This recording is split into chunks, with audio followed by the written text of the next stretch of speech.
Parla Fanazzurri, benvenuti sul canale Notizie di Napoli, andiamo alle ultime dall'Azzurra, ma prima, se siete nuovi qui già iscrivetevi e attivate le notifiche per non perdervi nessuna novità dal Napoli.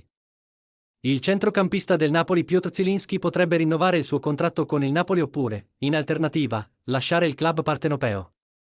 Attualmente il giocatore è impegnato con la nazionale polacca, ma al suo rientro certamente si aprirà l'argomento circa il suo futuro. Il contratto del centrocampista scadrà nel 2024, ma per il momento non si è ancora parlato di nulla.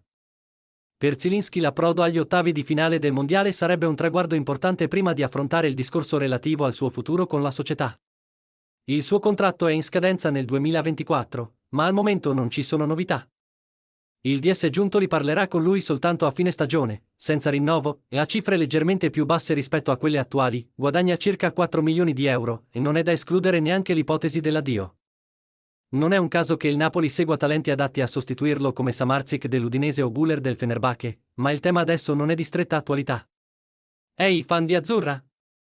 Lascia la tua opinione nei commenti perché è molto importante per il Napoli.